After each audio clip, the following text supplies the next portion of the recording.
Hi there, welcome to video 6 in this particular sequence. I'm looking at reprogramming my Cessna 172. This is the one with the G530, the Garmin 530, so it's commonly called the steam gauge version, not the glass cockpit version. What I'm doing is I am looking at a different way of using Axis and Ohs so that I create templates for each of the different bits of avionics, so that if I'm creating another aircraft and I find it uses this particular GPS or whatever, I can just drop that template in and it will speed up the development of the later aircraft. And I'm also trying to make sure I use the Microsoft events, the input events, which have been created for us, because they help get the animations working properly, so things are much easier to program now. So there's going to be a number of videos in this sequence. What I'll do is publish them all together, and I will put links to all the other videos in this sequence in the description below, so you can look in the description and you can just click on the links if you want to jump to a particular instrument, if you happen to have landed on this one. But this one is looking at the ADF in this aircraft. So we've worked our way down the 530. In fact, we've done two different versions of that, one which needs no scripting and one which does need scripting, depending on what you're trying to achieve. If you do the scripting version, it's very easy to put the 430 in as well. We've done the autopilot and we have done the transponder, so we're now working with this ADF, and obviously that works with this display, this gauge as well. So we're working on those two. Have a quick close-up look at it. We've got buttons along the bottom here which are really easy to program, so we'll just work our way across that quite quickly. I'm not going to bother with the volume, we'll leave that alone for the moment, but we need to concentrate on these two rotaries here. This one here will do the hundreds in the ADF frequency, and this one here will do the tens and the units. So it's a stacked rotary, but it also has a push toggle on the end of this one here to swap between doing tens and doing units. So tiny bit of programming, well, not even really programming, allocating to do on that, but it will make sense once we do it.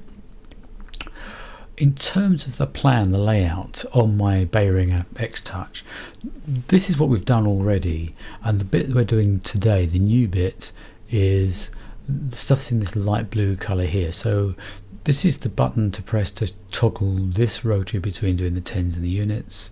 This one does the hundreds. This one adjusts the card in the background behind the display, the gauge, and then we've got the buttons down the bottom there. If we get into the cockpit, and we'll just have a quick demonstration of what the ADF looks like, and I'll just show you it sort of in operation. So these buttons here toggle the various modes, which I must admit I haven't explored enough yet. I need to do a bit more work on that. This one here moves the standby to the active, and also returns us to frequency if we've moved off of it. This is a timer, so this is the elapsed time since the engine was started, and that kind of is a total flight time.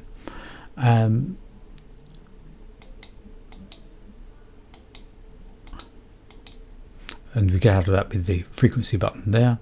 This one is an elapsed timer. If I go into click on here, there's an elapsed timer here, so I can start the timer. So if we passed a waypoint, we could click on that, pause it and reset it. That's basically what it does.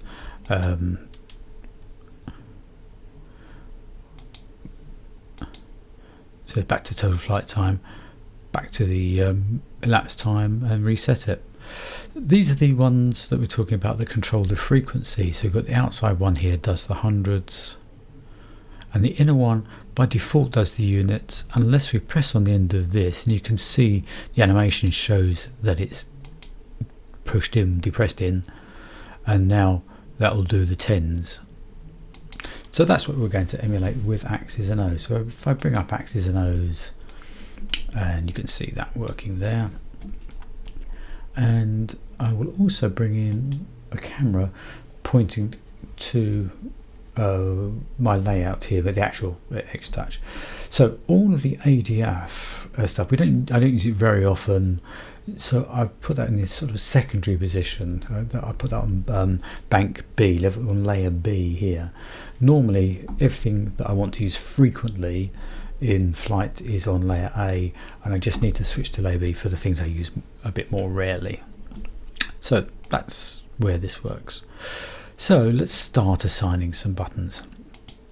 So I want to filter down to find just the Microsoft input events.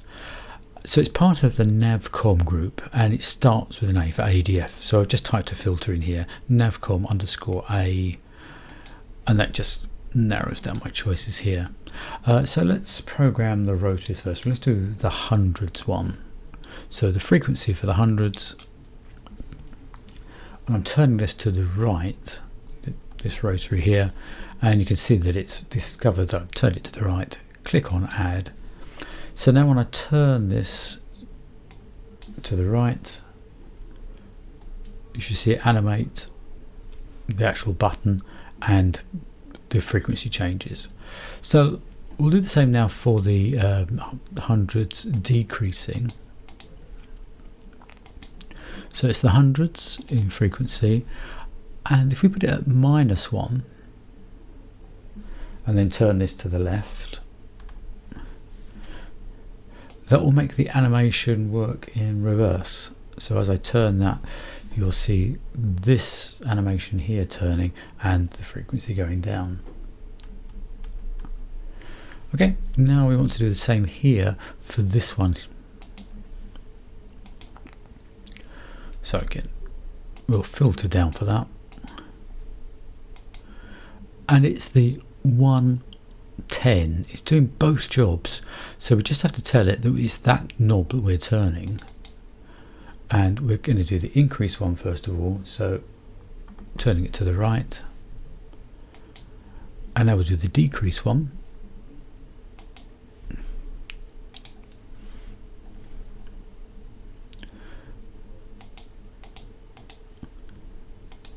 So we're now going to do the 110, but this, again, this is them putting this at -1, so it does the left-hand turn. And now we want to emulate pressing the button on the end of it.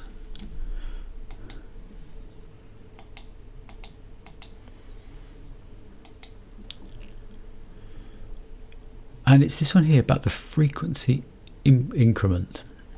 Now, it doesn't work directly from here because it'll switch it into one mode and it won't come back out again. We want to change that into a toggle, and the only way to make it toggle is to use a bit of scripting.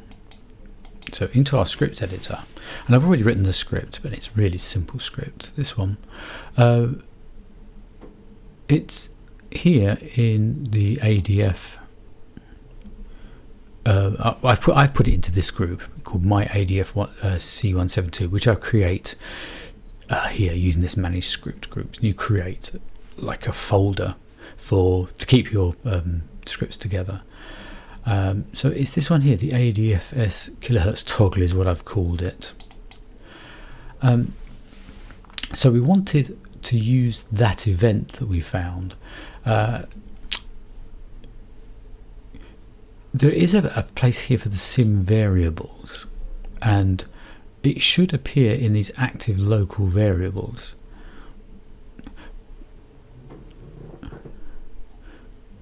But sometimes they don't show at all, and sometimes they only show when you've actually used them. So you can't guarantee that it's going to be there. What you can guarantee is it will be in this sim event. So let's clear that as if I was going to write a new one. Going to the sim events, we've already got a toggle set for that, and it is this the frequency increment. So that's the event, that's what it's going to write, and what we want to do is to copy that and paste it here. So we need to put it inside some brackets and paste it in. And what we want it to do is to actually just invert it, whatever whatever state it's in, just invert it and write it back into the variable here. And let's sort of tidy up a little bit so you can see this working. So if I rotate the knob here now, you can see it's doing the ones.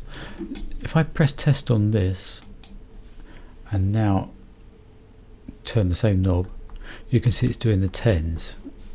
Click on test again and it's back to doing the units.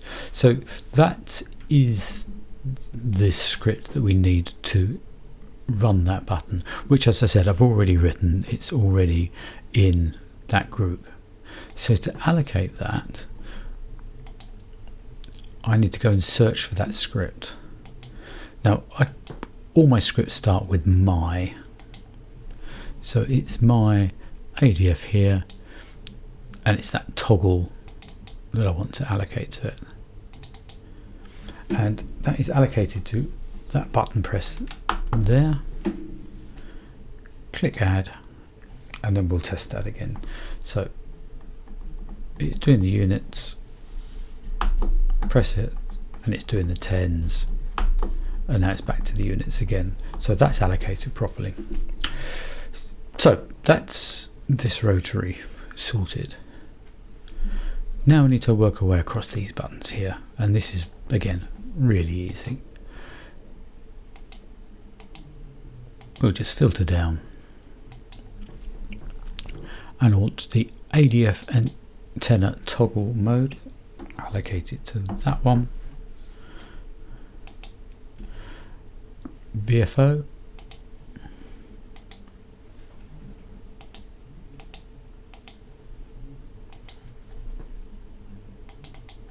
allocated to that one.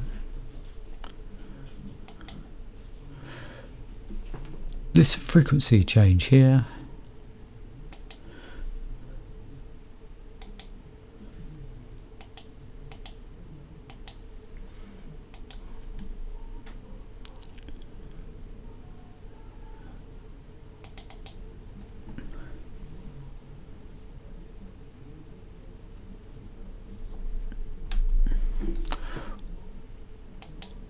which it should be the frequency swap. So if I press on there, you can see the active and the standby swapping. Then we've got the FLT here.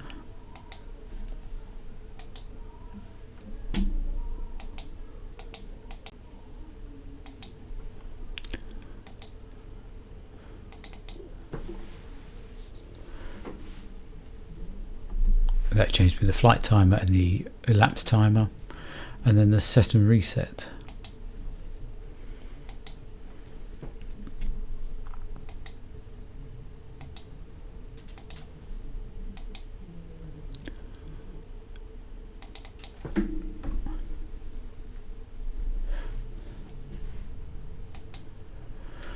And again, we really ought to test those across here, so we'll just check out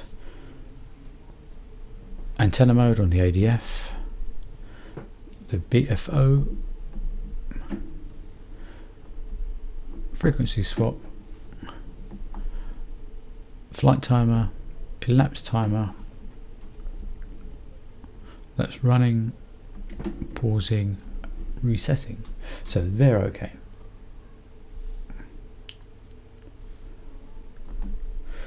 So the last thing to work on now will be this card here. So you can rotate the heading card behind the arrow.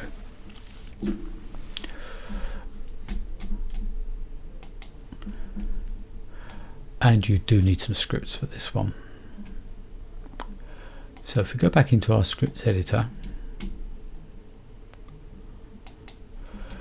let's just deal with the increment and decrement first of all.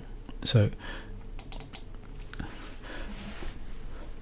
Again, in the sim events, there is one which is changing the ADF instrument. It's got a variable behind it. It knows the current heading that it's pointing at, not heading the arrow is pointing at, but how the orientation of the card. And what we want to do is to change that by 1 degree every time we turn it to the right. We want it to increase by 1 degree. So I did the same trick as I did before, found the event, put it here, copied, pasted it. You can see that this is this one here means read the variable, and this is write it into the variable. It's got this little greater than arrow, which means it's an input going into there. And this is the logic here. Find the value and add 1 to it. This way the RPN works. These are the two values. What's the function? It's add them together and send it in. So that's the increase version. And so we gave it a script here, a title, and click on Save as New. The decrease version is pretty much the same. Get the variable and 1 and subtract 1 from the other. So the only difference between it is got a minus sign there. So that will give us the left hand turn. But turning that's quite laborious. So I've got a fast version where it adds 5 degrees to it, or the decrease version is to take 5 off of it, so that if you turn the knob a bit more quickly, it detects that you've done that, and it just moves the card faster. So I'll just show you how I allocate those. So it's the normal process, going here, and I will just do the increase one to start with. So sorry, I want to look for my script that does this, and it's in my ADF, and I'll just put the increase one in to start with, my ADF increase,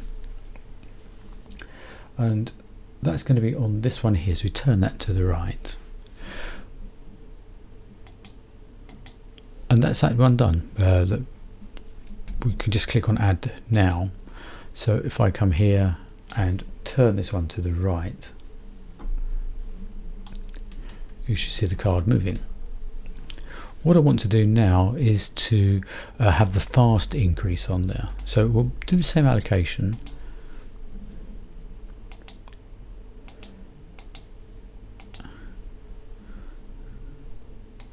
But we'll do the fast one this one, so the increment fast. So it's the same knob being turned in the same direction, but we're calling that the fast turn. And you kind of determine yourself what you count as fast, and you can tweak that figure. Let's click add on there. So if I just do a slow turn now, you should see it sort of nudging its way around. If I turn it a bit more quickly, you can see that it actually pushes the card around quite quickly. So to get to a heading, you sort of do a fast turn and a slow turn, and we can now need to make it go in reverse. So again, we'll hunt down our script. My ADF, and this is the decrease, the ordinary decrease one. So we're turning in the opposite direction, and then the fast one for it.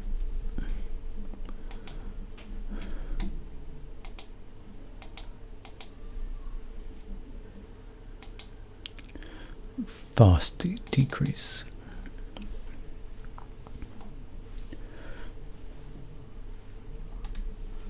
And that is going to be a fast turn. And I'm just putting about 200 milliseconds in there. So let's try that in both directions. Slow turn to the right, slow turn to the left, fast turn to the left, fast turn to the right. And might be that's a bit oversensitive on the speed, but it's close enough. So that's it. That's everything done now for the ADF.